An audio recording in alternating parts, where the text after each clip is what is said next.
แต่ไว้ได้โยจะไม่ชุนแบบประเมินคือการประกวดในไทยอัดติดบอกมาผมไปเช็คมาดองเตี้ยคือมีการชุบนี้ปีกู้คือกรีวงศกแสนใช้ถือตัวสมาคมกรมสมาคมบาคลับบาตอดไลค์ใครเปอร์เซ็นต์นู้ให้นังมวยกู้เตี้ยนู้คือลีนามองผมมวยคือจะการชุบนี้ระเบียงกองยุทธโปรแคมระผู้มันบาถือตัวสมาคมกรมบาตอดบาISI ดังเก้าแสนใช้บาได้จะการประกวดในกระดาษทานสตาร์จ้าหรือก็กระดาษทานกองยุทธโปรแคมระผู้มันต่อแต่มาดองบ่าจังสำหรับการประกวดในทั้งไงนี้มีแต่มากู้ได้แต่โดยซาแต่กระปงแต่ประกวดยังมันจะมีจูนดีบ่าจังสำหรับทั้งไงอัดติดบ่ามีการประกวดตั้งปีแกให้ตารัสเซียมองเล่ในไทยไซจังมองใบไซส์ปรามิตีคลาบาตอดกรีวงศกแสนใจหนึ่งบางกระดาษทานบ่าระบบลุ่นตัวสวากุมได้กรมมีมูทานในแคบเซนุบ่าจังสำหรับการชูพนี้นี่อเมนเตนเตอร์ก็จีการชูพนี้ก็ลองเตอร์ชนะเลือกได้ให้ยืนคุยตาสำหรับกรีวงเติมแต่พลอตจันเดี๋ยวการปีสัปดาห์หมุนบ่าได้ยืนคุยตากรีวงป่าจมวยหนึ่งคลาบาตอดบ่าสมาคมกองยุทธโปรแคมระภูมินุบ่าคือจันเราพอปีตัวลงโซ่ในขนมได้ลุนไอบ่าจังในขนมไทยไอบ่าเปรเซียคือเล่นในขนมได้หรือบงเตียดบ่าใต้ตัวสมาคมไลวินบ่าจังกับป่ะจมวยหนึ่งบ่ากรมตบหรือก็กองยุทธโปรแคมระภูมินุกรีวงพลอตจันปีโซนโดยตาหอยแต่ก่อนท่ากำลังรัตเพียบในการประกวดโดยยืนนังสลับนั่นตุ่มรงเลงหรือบ่ลูกครูพิสบัตรากดบ่ป่าจมวยหนึ่งกรมกระดาษกรมครั้งก็จะจดเลงใบกาปีหนึ่งวิโบแต่อย่างน้ำไม่ยังเคยเนี่ยเราปีโลบางพลอตชันการประกวดบางอย่างชรานั่นนะแต่อย่างตุสัจเราบอกสมัยเรียนtớiก็ลูกบานเลือกหลังในทางการประกวดเลือกร้อยลูกหนึ่งไอพิชานาของการอัดลีกาปีตุวิโบอย่างน้ำไม่ลูกเถอะแต่cái hai ta liên hiênประยุทธ์ตัววิ่งบ่าจังโดยยังเคยเนี่ยเราตัวพอกาปีสัปดาห์มุ้งกับบ้านจะชนะกรีวงให้บ่ยังก็เลยจะมือไล่วิ่งไล่ก็มันเข้าปีกรีวงได้กาปีสัปดาห์มุ้งไล่กี่ป้าชมวยหนึ่งโกไทเกอร์ได้แต่เลี้ยงในตักได้โกไทเกอร์แต่ตัวโกไทเกอร์ในขนมโดยการนี้คือจะกรมคลังมวยไอรอบท้ายจะกรมท็อปโฟร์ให้บ่าสำหรับแคมเบดิมปริมเล็กจังไล่ก็พลอตชันไหนกาปีมาสมัยสมทบกาปีสัปดาห์มุ้งคือชันองโกไทเกอร์ได้เลยพอใบตัวลงมวยดีนี้จังบ่รอบเต้กรมแต่ปีนี้สัปดาห์ที่ประมาณคือจันอยู่คดีบ่าจันอยู่คดีบ่าสำหรับครูบุ๋มบักไลก็เธอบ้านประกาศได้บ่าเธอบ้านคลับบ้านประชอบหลังไหนมาก็ได้บ่าสำหรับไหลจังก็มีครูทำไมต้องมาจุ่มนู่บ่าจังมายังก็เลยแต่มือองปีตารางจำนักหน้าวิ่งแต่ตาการชูพเนียนี้กรมนาได้มีตารางจำนวนทางเราเฉียงบ่าไปยังตัวมือกรีวงช่วยบัดได้กรีวงจีกรมจับเตี้ยฉลองการประกวดบ่าดับประกวดก็ลองตื้อบ่าคือกรีวงบ่าสมทบมีการประกวดก็ลองตื้อคือกรีวงพิจารณาจันบ่านี่โดยจะผมไปประกวดก็ลองตื้อนะบ่าจังบ่รอบสัปดาห์ที่ผมบ้วนกรีวงกีตำเลงสัปดาห์นี้คือสัปดาห์ที่ผมบ้วนเดจะจังจันผมมวยดองไงบ่าสำหรับกรีวงได้จีกรมจับเตี้ยบ่าโชว์ในเล็กดับบ่าบงปอนบ่าโชว์ในเล็กดับในปีเลือไอซ์ไอดังเก้าเซนจีบางจังในขนมการประกวดผมใบดองกับลองเต้คือสมาร์มุ้ยเนี่ยมุ้ยนั้นจันหัวดอกผมมุ้ยกรอบนั่งจะเปะกรอบบางกิโลแต่ละดับใบกรอบยังไม่ได้ทำแบบยืปีดับบอลการปีระบบครีวงกันในมีเพียบฉลาดพาวในตะไคร้ดำรอยได้บางขนมมีจีกรมจับเตี้ยได้ถือโตจะมุ้ยนั่งกรมเหี่ยวในไงไอบางยังก็เลยจะมือไล่วิ่งไล่ก็ตอนเราภาษาได้บางไล่ใครเป็นสนุกนี้คือกระป๋องในโชว์ในเล็กผมบ้วนในปีเลือกรีวงใต้มือเล็กเตะประเทศบางยี่ปีประตูวิ่งได้ถือรบคือสมาร์ทคดีแต่มาดองบ่าคือบุญประตูสมาร์ทด้วยกันนี่บ่าจังได้ซาแต่ไลฟ์ได้จากกรมพิ้วคือก็ชนะมวยสมาร์ทมวยดังจันประมวยด้วยกันนี่บ่าจังไม่น่ากำลังเราเพียงในการประกวดระเวียงกรมแต่งปีได้ถือชุบขึ้นในไทยไอมองใบใส่แต่ปรามตีในขนมปีระวันแคมเบอร์ดีปริมลิกยิ่งกระทากูแต่งปีนี้อัดเลือลูซีซองในประมาณตีบ่าประเทศไว้เด็กช่วงจับรำตะเลือกลาโกรบกรีวงนั่งกรมหรือเปล่ากรีวงคือกรีวงมีนสายประยุทธ์ได้ไอรอบท้ายจากสายประยุทธ์หมดสรุปได้ให้ก็จากสายประยุทธ์กรุธนาได้ให้ได้ไล่คือได้ซาแต่ไล่บางประเทศกับลาโกสโนว์หรือบักลุ่นบาตือคลับบาตอด បាទសឹងក្រហមណាភ្នំពេញ ground បាទទាំងកីឡាករកូរ៉េដោយបងប្អូនបានដឹងអញ្ចឹងគឺគាត់ចុះឈ្មោះកីឡាករបរទេសសម្រាប់លេងពីរង្វាន់អន្តរជាតិអញ្ចឹងយើងឃើញថា live តំបន់បំរើឥឡូវរៀងមិនទាន់គេថា fix ឬក៏ល្អប្រសើរជាងមុនទេមានតែបើយើងមើលទៅបែបដូចចង់ខ្វះខាតជាងមុនតែយ៉ាងណាមិញ live ក៏ឈ្នះមួយប្រកួតខ្ញុំចាំដែរកាលនោះឈ្នះ ISI និងកោះសិនជ័យអញ្ចឹងបើយើងសរុបពីអ្វីដែលខ្ញុំចង់ជម្រាបជូនបាទសម្រាប់គិរីវង្សគឺបើយើងមើលទៅតែមថាក្នុងនាមជាក្រុមម្ចាស់ផ្ទះទេបាទ live បើយើងមើលទៅគាត់ជាក្រុមភ្ញៀវហើយអាចនឹងមានសម្ពាធដោយសារតែលេងនៅទឹកដីរបស់គិរីវង្សហើយណាមួយទៀតបើក្រុមទាំងពីរនេះក៏ត្រូវការដែរក៏កំពុងតែត្រូវការបន្ទុកដើម្បីគេថាឆ្លងឲ្យផុតថ្មិចលេខ9លេខ10ហ្នឹងព្រោះដោយសារបាន3បន្ទុកទៀតទៅបាទក្រុមណាដែលឈ្នះគឺបាន7បន្ទុកហើយយ៉ាងហើយណាក៏គៀកក្រុមលេខ8ដែរបាទអញ្ចឹងសម្រាប់ការប្រកួតរវាងក្រុមទាំងពីរនេះខ្ញុំគិតថាកម្រិតលទ្ធភាពនៃបច្ចេកទេសក៏ប្រហាក់ប្រហែលគ្នាមិនលើសលុះគ្នាទេហើយខ្ញុំអាចសន្និដ្ឋាននេះពីការយកឃើញរបស់ខ្ញុំគិតថាការជួបគ្នានៅថ្ងៃស្អែកបង3:45នាទីនៅទឹកដីគិរីវង្សនៅជាក្រុមជាទឹកដីរបស់ក្រុមបាល់ទាត់គិរីវង្សសន្តិជ័យនេះខ្ញុំគិតថាក្រុមទាំងពីរនេះអាចនឹងមានកម្រិតលទ្ធភាព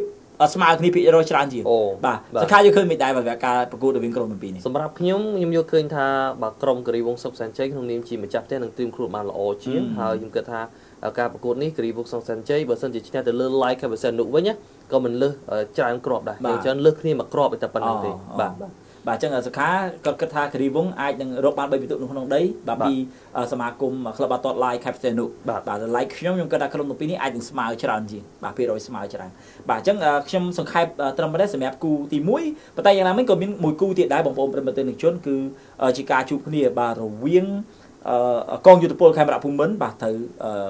ទទួលស្វាគមន៍ក្រុម ISI និងកោះសិនជ័យនៅម៉ោង6ល្ងាចនៅថ្ងៃស្អែកដែរបាទអញ្ចឹងជំនួបនៃការជួបគ្នារវាងក្រុមទាំងពីរយើងមើលពីកម្រិតលទ្ធភាពទាំងបច្ចេកទេសទាំងកីឡាករក៏ដូចជាទាំងចំណាត់ថ្នាក់គឺសមាគមបាល់ទាត់បាទកងយុទ្ធពលខេមរៈភូមិន្ទហាក់ដូចជាល្អជាងបាទសុខាបើយើងមើលអំពីតារាងចំណាត់ថ្នាក់អំពីបច្ចុប្បន្នណាកងយុទ្ធពលខេមរៈភូមិន្ទឆ្លងកាត់ការប្រកួត8ប្រកួតកន្លងទៅឈ្នះ3បាទឈ្នះ3ចាញ់តែ1ទេតែស្មើ4បាទស្មើ4អញ្ចឹងបើយើងមើលទៅគាត់កំពុងតែឈរនៅលេខ5បងប្អូនបាទឆ្នោត Q នឹងឯងគឺមាន13បន្ទុកបាទអញ្ចឹងសម្រាប់ការប៉ះជាមួយនឹង ISI ដែលកោះសិនជ័យគឺជាក្រុមដែលមិនទាន់រកបាន1បន្ទុកកុំនិយាយឡើយថាឈ្នះបាន3បន្ទុកសកាសូម្បីតែស្មើជាមួយនឹងក្រុមដទៃនេះក៏ ISI អត់ទាន់ទទួលបានលទ្ធផលស្មើដែរបាទគឺសម្រាប់ ISI ការប្រកួតនៅថ្ងៃស្អែកគឺជាសប្តាហ៍ទី8របស់គាត់ប៉ុន្តែបើគិរីសំទោសកងយុទ្ធពលខេមរៈភូមិន្ទវិញការប្រកួតស្អែកគឺជាការប្រកួតសប្តាហ៍ទី9បាទរបស់កងយុទ្ធពលខេមរៈភូមិន្ទអញ្ចឹងមានន័យថាឯកនេះមួយគូលេងម៉ោង6នេះគឺលេខ5ត្រូវប៉ះក្រុមលេខ11បាតតារាងហើយបាទប៉ុន្តែយ៉ាងណាមិញដោយក្រុមការងារបានបង្ហាញអញ្ចឹង ISI ក៏មានការប្រកួតបាទ4ប្រកួតដែរនៅក្នុងខែ11នេះគឺស្អែកត្រូវប៉ះបាទ TV ឬក៏កងយុទ្ធពលខេមរៈភូមិន្ទហើយថ្ងៃ9បាទថ្ងៃ9ខែ11 ISI ត្រូវទៅលេងនៅទឹកដីបាទគេហៅថាក្រុម MOI បាទ MOI កំពង់ដេវ៉ាគឺនៅលេងនៅទឹកដីវិសាខាបាទម៉ោង6ដែរហើយ ISI ត្រូវទទួលស្វាគមន៍ក្រុមប្រកាសស្វាយរៀងបាទថ្ងៃទី19បាទនៅកីឡដ្ឋាន AIA Stadium KMX Park ហើយនឹងទៅលេងនៅទឹកដីបាទរបស់គិរីវង្សនៅថ្ងៃទី23អញ្ចឹងមានន័យថាពី ISI ការភាពប្រកួតអត់សូវមានញឹកទេមួយសប្តាហ៍មានតែមួយប្រកួតទេបាទអញ្ចឹងសម្រាប់ការប្រកួតនេះខ្ញុំគិតថាតែបើតកងយុទ្ធពលខេមរៈភូមិន្ទគឺកំពុងតែមាន13បន្ទុកហើយឈរនៅលេខ5បាទហើយឆ្លងកាត់ការប្រកួតស្មើ4ឈ្នះ3និងចាញ់1ក៏ពិតមែន ISI ខ្ញុំគិតថាជាពិសេសលោកកាងសេនដែលជាម្ចាស់ក្លឹបក៏ដូចជាគេថាប្រធានក្លឹបតែម្ដងណាលោកនឹងដាក់គោលដៅអាចថាយ៉ាងហោចណាស់ក៏ដណ្ដើមបាន1បន្ទុកដែរពី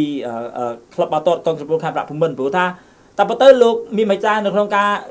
យក3បន្ទុកប៉ុន្តែបើពីការរំពឹងទុកណាប្រសិនបើមួកបានតែ1បន្ទុកនៅក្នុងទឹកដីរបស់កងយុទ្ធពលខេមរៈភូមិន្ទនៅកីឡាដ្ឋានស្តាតចាស់ថ្ងៃស្អែកខ្ញុំគិតថាក៏លោកសប្បាយរីករាយដែរព្រោះដោយសារតែអ្នកគ្រប់គ្រងរបស់ ISI គឺកំពុងតែរងចាំទៅកាកំពុងតែរងចាំគេថាបន្ទុករាប់ព្រោះដោយសារតែអត់ចង់ នៅបាតតារាងទៀតចឹងទេបាទបើយើងមើលទៅបើកំលៀតពី ISI ទៅក្រុមលើកកម្ពុជាតារាងបការីស្វ័យរៀងណាខុសគ្នារហូតដល់18ពិន្ទុឯណោះបាទប៉ុន្តែបើធៀបជាមួយនឹងក្រុមដែលនៅចំណាត់ថ្នាក់លេខ10លេខ9អត់ឆ្ងាយគ្នាទេបាទត្រឹមតែ4ពិន្ទុគត់បាទអញ្ចឹងវាជាកម្លាំងចិត្តមួយដែរដែល ISI ទៅធ្វើយ៉ាងម៉េចដើម្បីឲ្យរកបានពិន្ទុរាប់ធ្វើបើតាឧទាហរណ៍បើសិនបើប្រកួតឈ្នះបាន3ពិន្ទុពីកងយោពលខេមរៈភូមិន្ទក៏ជារឿងមួយដ៏អស្ចារ្យប៉ុន្តែប្រសិនបើមិនបានឈ្នះត្រឹមតែស្មើមួយពិន្ទុខ្ញុំគិតថាកីឡាករទាំងម្ចាស់ក្លឹបក៏ដូចជាគ្រូបង្វឹកក៏សប្បាយចិត្តដែរសកាខ្ញុំគិតអញ្ចឹងបងព្រោះស្អីធ្វើម៉េចឲ្យតែបានលេខបូក1ក៏បានដែរបាច់បូក3បូក1ក៏បានអញ្ចឹងខ្ញុំគិតថាការប្រកួតនេះក៏មិនមែនជារឿងងាយស្រួលដែរបាទសម្រាប់លោកភីសពេត្រាដែលជាគ្រូបង្វឹករបស់ក្លឹបបាល់ទាត់កងពលខេមរៈភូមិន្ទពីព្រោះថាការជួបជាមួយនឹង ISI គឺខ្ញុំគិតថា ISI ត្រៀមខ្លួនរួចជាស្រេចហើយក៏មិនមែនមានន័យថាកងយោធពលខេមរៈភូមិន្ទមិនធ្លាប់ចាញ់ ISI ទេបាទធ្លាប់បាទអញ្ចឹងការប្រកួតមានធ្លាប់ចាញ់មានឈ្នះតែវិញទៅមកអញ្ចឹងយ៉ាងណាមិញក៏ត្រូវតែប្រយ័ត្នប្រយែងខ្លួនដែរបាទអញ្ចឹងសម្រាប់គូនេះខ្ញុំគិតថាភាគរយខ្ញុំចង់ឲ្យស្មើបាទខ្ញុំគិតថាស្មើនេះទៀតចុះសង្ឃឹមមិនដែរសម្រាប់ខ្ញុំនៅតែគិតថាក្រុមម្ចាស់ផ្ទះនៅតែអាចទទួលបាន3ពិន្ទុដដែលពីព្រោះយើងមើលឃើញថាតាក់ទងជាមួយនឹងការរៀបចំខ្លួនរបស់ក្រុមបាល់ទាត់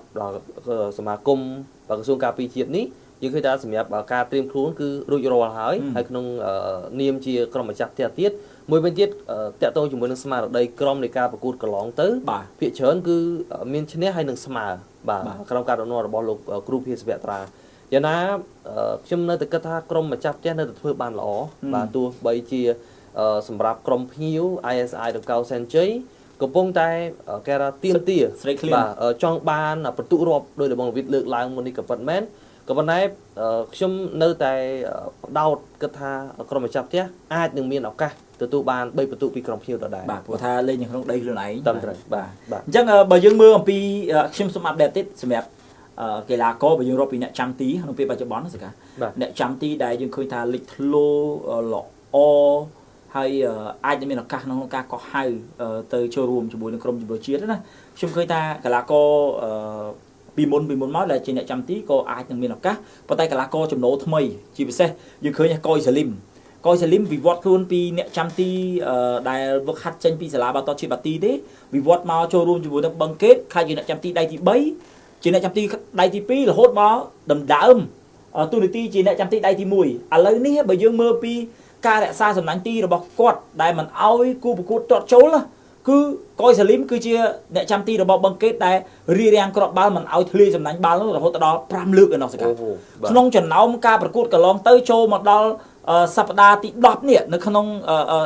ថ្ងៃហ្នឹងបាទចាប់ដើមថ្ងៃហ្នឹងណាកុយសាលីមគឺរក្សា clean sheet បាន5លើកមិនធម្មតាទេអញ្ចឹងខ្ញុំគិតថាកុយសាលីមក៏ជាគេថារ៉ាដាក៏ដូចជាគោលដៅរបស់គ្រូបង្វឹកដែរជាពិសេសគ្រូបង្វឹកអ្នកចាំទីអាចនឹងមានការកោះហៅហើយបើយើងនិយាយពីវីរៈតារាវិញឥឡូវនេះកំពុងតែជោគជ័យជាមួយនឹងបកាឌីស្វារីនៅក្នុងពានរង្វាន់ AFC Challenge League ហើយបាទហើយឥឡូវនេះយើងឃើញវីរៈតារាក៏រក្សា clean sheet បានច្រើនគួរសមដែរបាទយីប៊ុនហេងរក្សាបាន3ដងប៉ុន្តែមិនប្រកាសទេសកាអ្វីដែលខ្ញុំចាប់អារម្មណ៍មួយនោះគឺអ្នកចាំទីរបស់ភ្នំពេញក្រោនបាទអ្នកចាំទីរបស់ភ្នំពេញក្រោនគឺកីឡាករឈៀមសំណាងបាទឈៀមសំណាងការប្រកួតកន្លងទៅឈៀមសំណាងគឺធ្វើបានល្អណាស់អញ្ចឹងនេះនៅក្នុងនេះក៏មានដែរឈៀមសំណាងរក្សាសំណាងទីបានមួយលើកដែរក្រៅពីអង្គវិចិត្រអញ្ចឹងឧទាហរណ៍ណាការបង្ហាញខ្លួននៅ AFC Challenge League ឈៀមសំណាងធ្វើបានល្អវិរៈតារាក៏សលីមទៅបានល្អអ្នកចាំទី3នេះអាចនឹងមានពួកគាត់ដែរប៉ុន្តែយ៉ាងណាមិញយីមិនហេងក៏នៅតែល្អដែរព្រោះសារឥឡូវប្រកាន់ទីស្វារៀងសំទោសអង្គរ Tiger គឺកំពុងតែគេហៅថាធ្វើបានល្អនៅក្នុងលីកដូចគ្នាបាទអញ្ចឹងនេះអ្វីដែលខ្ញុំគ្រាន់តែចង់ជម្រាបជូនបងប្អូនទេថាកុយសាលីមកំពុងតែឈរនៅលើគេសម្រាប់អ្នកចាំទីដែលរក្សា clean sheet ប៉ុន្តែបើយើងក៏លេចទៅមើលកីឡាករសញ្ជាតិខ្មែរដែលរកក្របបាល់បានច្រើនជាងគេមកដល់សប្តាហ៍ទី9ឈានចូលទី10នេះមួយថ្ងៃនេះមិនរតនៈបាទកីឡាករកម្ពុជារបស់យើងគឺមិនរតនៈកំពុងតែរកគ្រាប់បាល់បានច្រើនជាងគេ3គ្រាប់ស្មើជាមួយនឹងសាទីបាទសាទី